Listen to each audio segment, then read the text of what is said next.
The massive colony ship New Dawn drifted through space like a sleeping giant, carrying 50,000 human souls toward their new home. Inside its metal walls, families packed their belongings and dreamed of fresh starts on a world they had never seen. Children pressed their faces against viewports, watching stars streak past like diamonds scattered across black velvet. Lee Jinho stood on the bridge, watching the blue-green planet Kepler 442b grow larger on the main screen. As colony administrator, he carried the weight of every life aboard this ship. His weathered hands gripped the railing as he thought about his daughter Mina, who was probably somewhere in the ship's corridors, asking endless questions about their new world. At 8 years old, she had more curiosity than 10 adults combined. The landing took 3 days. Massive shuttles ferried people and equipment down to the planet's surface, where rolling green hills stretched toward purple mountains. The air smelled clean and sweet, nothing like the recycled atmosphere they had breathed for 2 years in space. Jinho chose a valley near a crystal-clear river for their settlement. They called it Haven Colony, hoping the name would bring them luck. Within weeks, prefabricated buildings rose from the earth. Hydroponic farms sprouted in climate-controlled domes. Children ran through grassy fields that had never known human footsteps.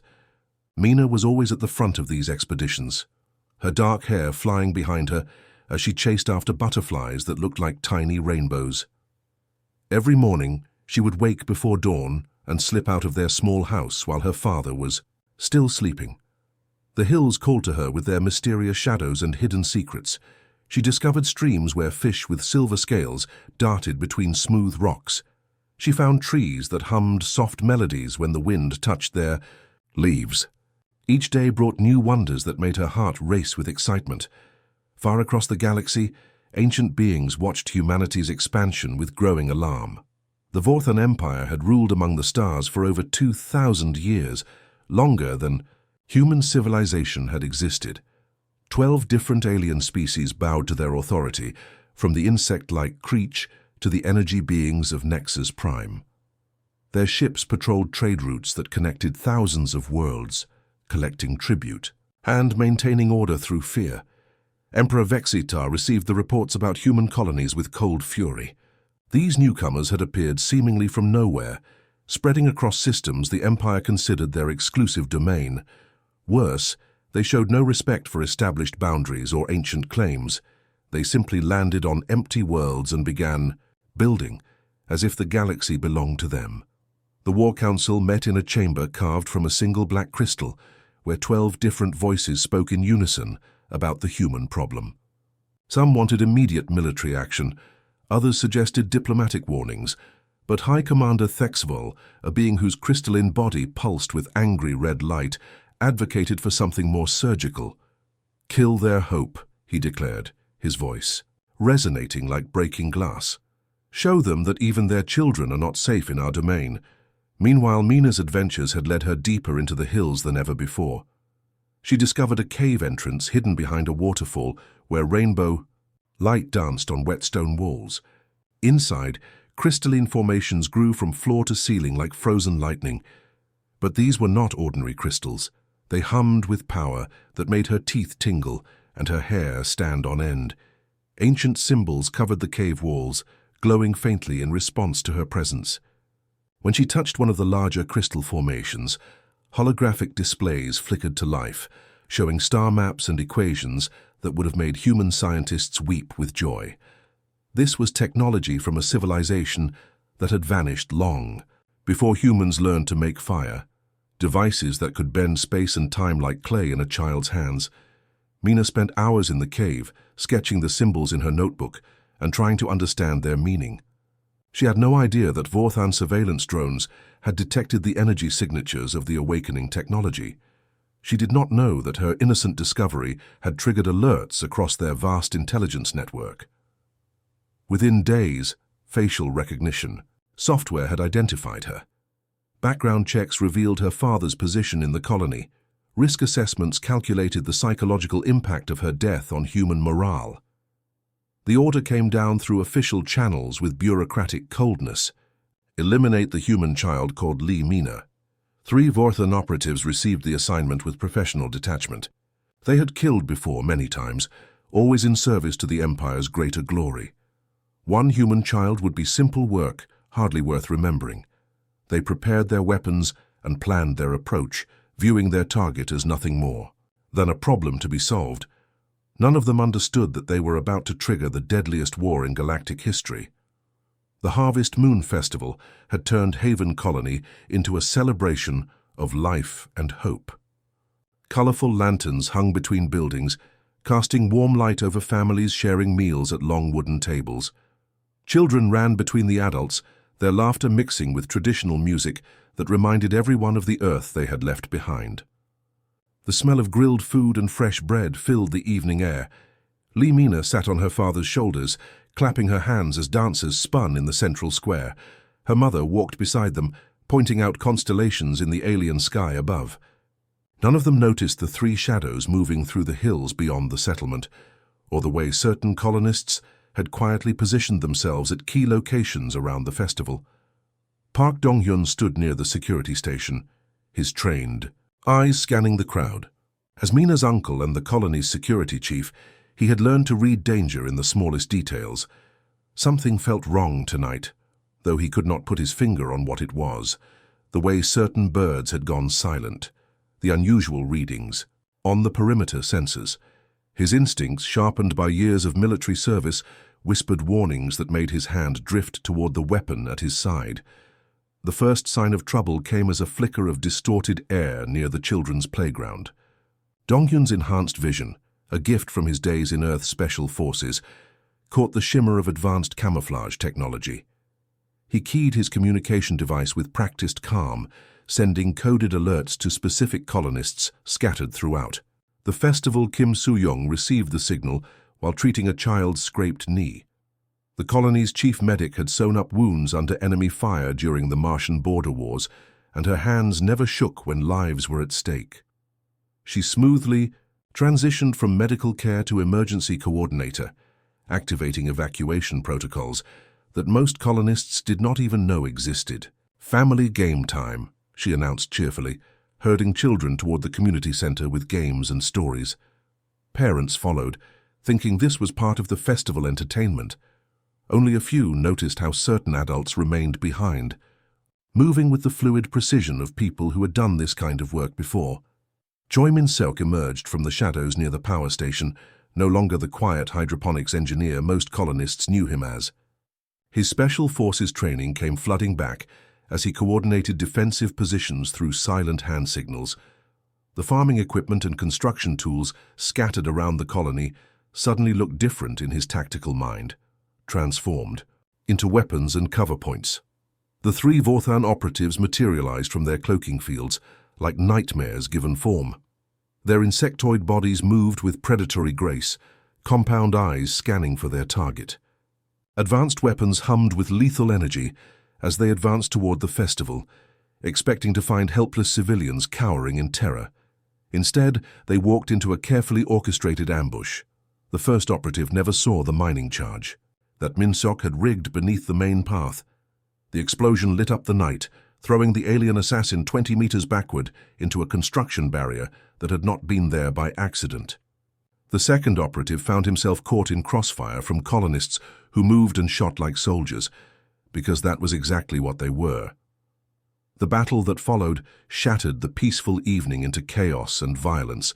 Energy beams scorched the air, leaving glowing trails between buildings. Improvised barricades appeared as if by magic, constructed from farming equipment and powered by desperate determination. The colonists fought with everything they had, turning their new home into a fortress. Lee Jin-ho threw himself over his daughter. As alien weapons fire burned the air above their heads. Around them, neighbors who had shared dinner an hour earlier now risked their lives to protect a single child. They formed a human shield around Mina, carrying her towards safety while the battle raged in every direction. The Vorthans had expected easy prey. They found instead a community of warriors who had chosen peaceful lives but never forgotten how to fight. Every colonist seemed to have hidden skills, military training, or combat experience that transformed them from farmers into soldiers in the space of heartbeats. But the aliens were professionals, equipped with technology centuries ahead of human, standard equipment. Slowly, methodically, they cut through the colony's defenses. 17 good people died that night, including Mina's parents, who fell protecting the evacuation route that saved hundreds of others. As dawn broke over the smoking ruins of what had been a celebration, 8-year-old Mina stood among the survivors, tears streaming down her dirt-stained face. The Vorthans lay dead. Their mission failed, but the cost of victory felt like defeat to everyone who remained. The alien stealth ship, damaged in the fighting, broadcast the colony's emergency transmissions across human space before its communication systems finally failed. Mina's broken voice carried to every human settlement within 50 light-years, asking the question that would haunt an entire species. They killed my mama and papa. Why did they want to hurt me? Those words would change everything. The emergency. Transmission from Haven Colony reached Earth at 3 in the morning, Universal Standard Time. In the communications center beneath Geneva, night shift operators watched their screens fill with priority alerts that made their blood run cold. The first officer to see the footage had to step away from his console, his hands shaking as he forwarded the transmission to the highest levels of government. Within an hour, every major leader on Earth had seen the same horrific images. A small girl standing in a graveyard, asking why someone wanted to hurt her. Bodies covered in white sheets, smoke rising from what had been a peaceful farming community. The raw pain in that child's voice cut through political differences and national boundaries like a blade through paper. President Han Jae-won received the call while sleeping in his private residence. His aide's voice trembled as she explained the situation, and for the first time in his 20-year political career, the president found himself speechless. He dressed quickly and made his way to the emergency command center, where other officials were already gathering with faces like thunderclouds. The main conference room filled with Earth's most powerful people, but none of them spoke as they watched the footage again. Generals who had seen every kind of warfare sat with tears in their eyes. Diplomats who negotiated peace treaties found themselves thinking about revenge. The image of little Mina Lee, alone and afraid, burned itself into every heart present. Defense Minister Song Yoon-ji stood at the head of the table, her usual composure cracked but not broken. She had served in 3 different conflicts before entering politics, and she understood the weight of what she was about to reveal. Her fingers moved across a secure tablet, accessing files that most people in the room did not know existed. "Ladies and gentlemen," she began, her voice steady despite the circumstances. "What you are about to see has been classified at the highest levels for 30 years. The Haven Colony attack changes everything." The wall screens lit up with technical specifications that made the assembled leaders lean forward in their chairs. Weapon systems hidden throughout human space, ships disguised as cargo haulers and research vessels, military installations built inside asteroids and moon bases. For 3 decades, while humanity appeared to be peaceful explorers and traders, they had been preparing for exactly this kind of situation. Admiral Yoon Tae-hyung took over the presentation, his weathered face grim with purpose. He had commanded fleets during the colony wars and understood better than anyone what these hidden assets could accomplish. As he spoke, the true scope of humanity's secret preparations became clear to the assembled leaders. Project Deep Guardian has placed military assets throughout the galaxy, he explained, highlighting star maps that showed hundreds of hidden positions.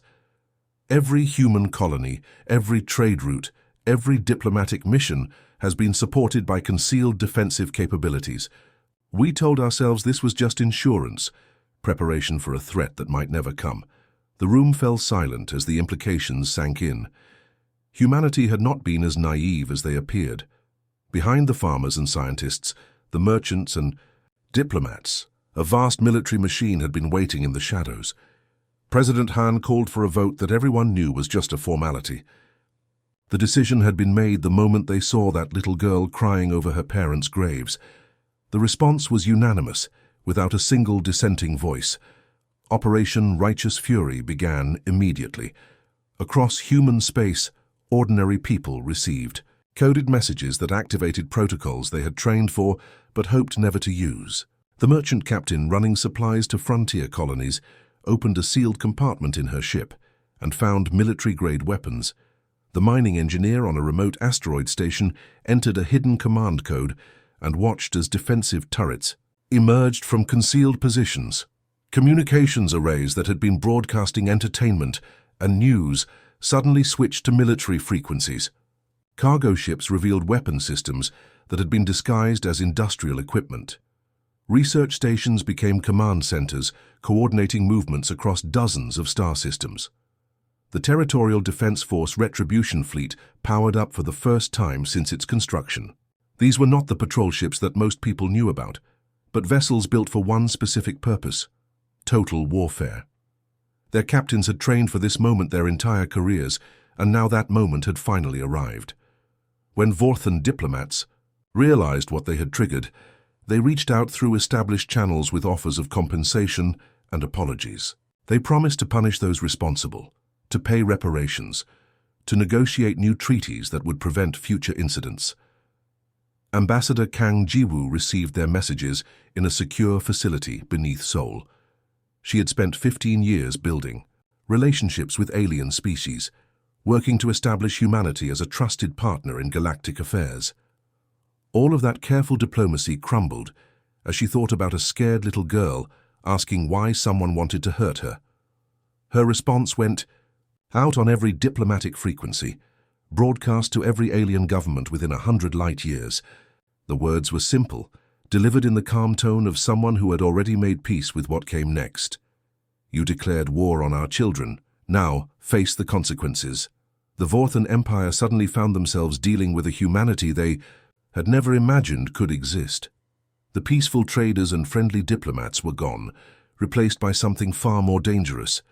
An entire species had been pushed too far, and now they were coming with everything they had hidden in the darkness.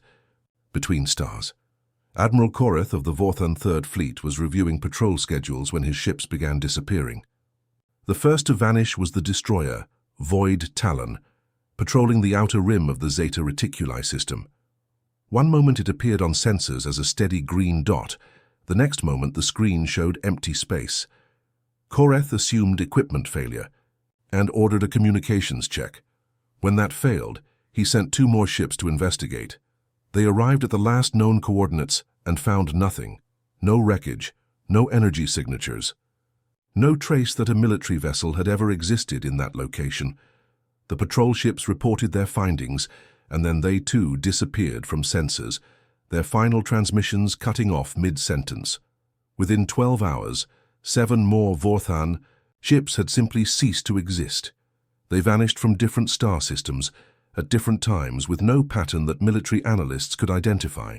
The Empire's naval command began pulling ships back from patrol routes, clustering them in defensive formations around major worlds.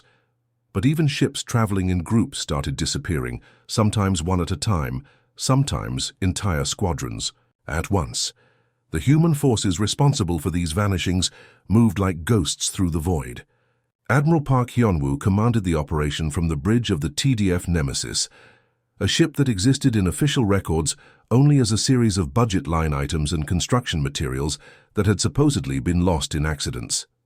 The vessel itself was a masterpiece of stealth technology, invisible to every form of detection the Vorthans possessed.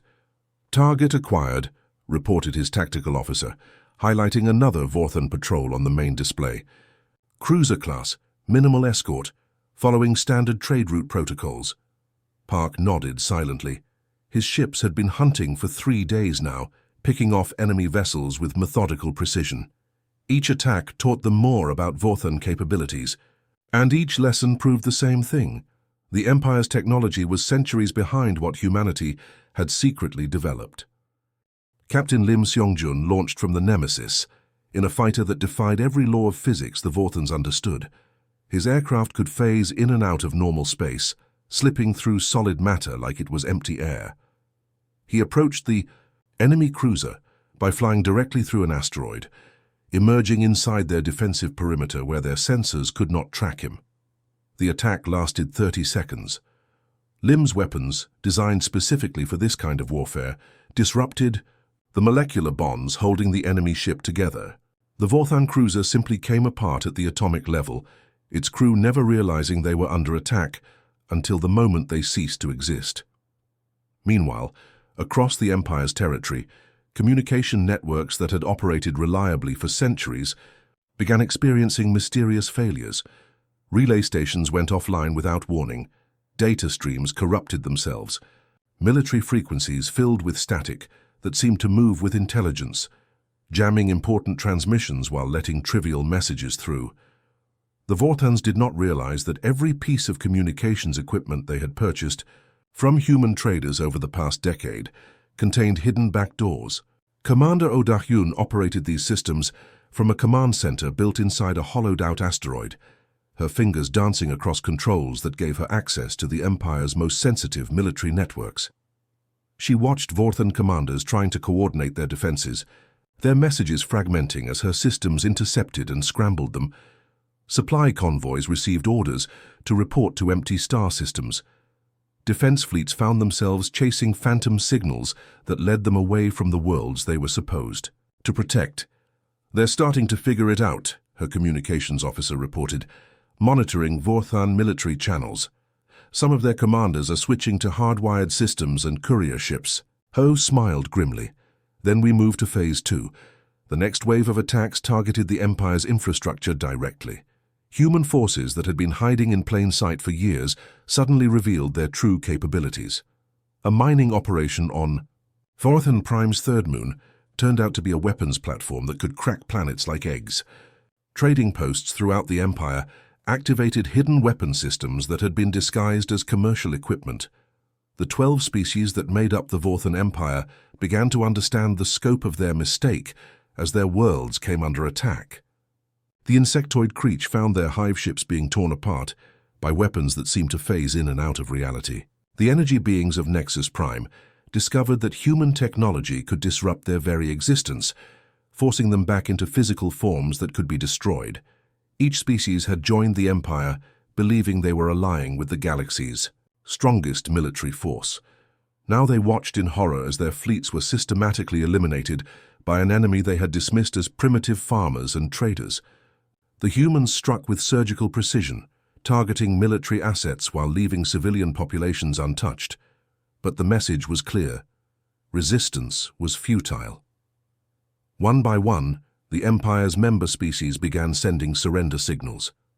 The aquatic Hydrons were the first to break, after watching their entire naval force disappear in a single day. The crystalline resonance followed when human forces demonstrated they could shatter their silicon-based bodies with harmonic weapons. But the greatest shock came when the Vortans realized the true scope of humanity's deception. Every trade agreement had been an intelligence-gathering operation. Every diplomatic meeting had been an opportunity to map their defenses. Every friendly gesture had been cover for military preparation. For 30 years, humanity had been planning for this war while, smiling and shaking hands with their future enemies, they had studied Vorthan technology, learned their weaknesses, and prepared countermeasures for every weapon in the Empire's arsenal. The peaceful farmers and friendly merchants had been gathering intelligence for the most comprehensive military campaign in galactic history. As the Empire's defenses crumbled, one question echoed through the minds of every surviving Vorthan commander. How had they so completely underestimated their enemy? The answer was simple and terrifying. They hadn't been fighting humanity at all. They had been fighting humanity's carefully constructed mask, while the real monster prepared to devour them whole. The war that began with a child's tears ended with the silence of empty space where an empire once ruled. 6 months after Little, Mina Lee watched her parents die.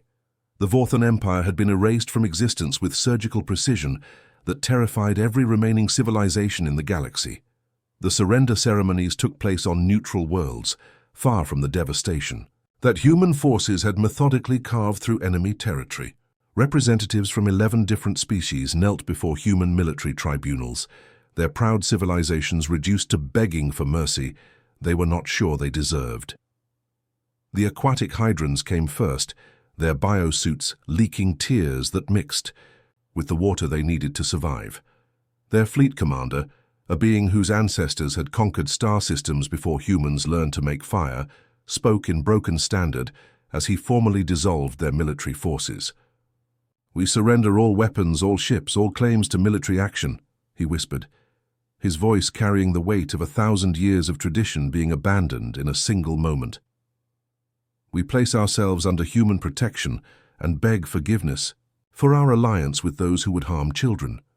Similar scenes played out across the galaxy as species after species laid down their arms. The crystalline resonance shattered their own war machines rather than risk them falling into human hands. The energy beings of Nexus Prime voluntarily returned to lower dimensional states, reducing their ability to influence physical reality. Each surrender was broadcast live across human space, where billions of people watched former enemies prostrate themselves before military courts. The message was clear. This was what happened to those who threatened human children. The consequences were absolute and permanent, but it was the fate of the Vorthan homeworld that became the galaxy's most whispered cautionary tale. Admiral Park Hyunwoo stood on the bridge of the TDF Nemesis, watching long-range sensors display what had once been the capital world of a galactic empire. Where Vorthan Prime had orbited its yellow star for millions of years, only an expanding cloud of debris remained. No wreckage large enough to identify, no survivors. No trace that an entire civilization had ever called that place home. The weapon that accomplished this destruction had never been tested before, because testing it would have required destroying a planet. Human scientists had spent decades perfecting the theory, building devices that could destabilize the nuclear forces holding matter together. When the moment came to use it, the weapon worked exactly as designed. The Vorthan species simply ceased to exist. Their homeworld, their colonies, their orbital stations, all reduced to cosmic dust that would drift between stars for eternity. It was not done in anger or hatred, but with the cold calculation of people who had decided that some actions could never be forgiven. Young Mina Lee had been living with Admiral Park's family since the attack on Haven Colony. Her new guardian treated her with the gentle care of a man who understood that this child had suffered more than anyone should have to bear. She attended classes with other military children, played games in secured facilities, and slowly began to heal from wounds. That went deeper than anyone could see, but she also sat in on briefings about the war that had been fought in her name. Admiral Park believed she deserved to understand what her parents' deaths had meant to humanity and what their sacrifice had accomplished. She listened with the serious attention of someone far older than her years as military leaders described. The systematic dismantling of the empire that had tried to kill her. When the last surrender was signed and the final tribunal concluded, the Galactic Assembly convened for the first time since the war began. Representatives from hundreds of civilizations gathered to witness humanity's formal statement about their new position in the galaxy. Mina walked to the speaker's podium, wearing a simple blue dress, her small hand clutching a photograph of her parents. The assembled delegates fell silent as this tiny figure, the child whose attempted murder had triggered the most devastating military campaign in galactic history, prepared to address them. Her words were simple, spoken in the clear voice of someone who had learned terrible truths about the universe, but had not let them break her spirit. "My name is Lee Mina. 6 months ago, soldiers came to kill me because someone thought I didn't matter. They thought one human child was not important enough to protect." She paused, looking out at delegates who represented species that had watched entire civilizations fall because of what happened to her. They were wrong. Every human child matters to all of humanity. Every human mother and father will fight to protect any human son or daughter. We are not just individuals, we are family, all of us, connected across the stars. The silence in the assembly hall was absolute. Beings from species that had existed for millions of years listened to wisdom from someone who had not yet lived a decade. "I hope what happened to those who hurt my family teaches everyone something important. We humans want to be friends with all species. We want to explore together, learn together, build good things together. But if you try to hurt our children, you will learn why that was the last mistake you ever made." The new diplomatic protocols established after Mina's speech became known as the Child Protection Accords.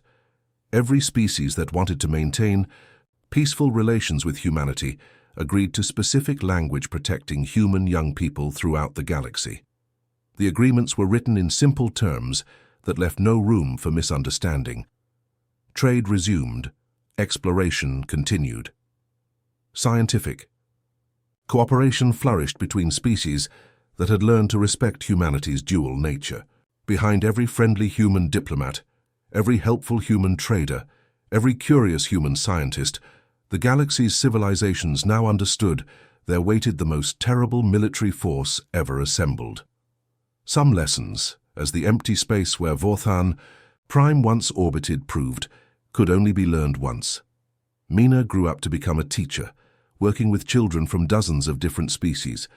She never spoke publicly about the war again, but her presence served as a constant reminder of humanity's most fundamental principle: threaten their children and face consequences that would echo through the stars forever.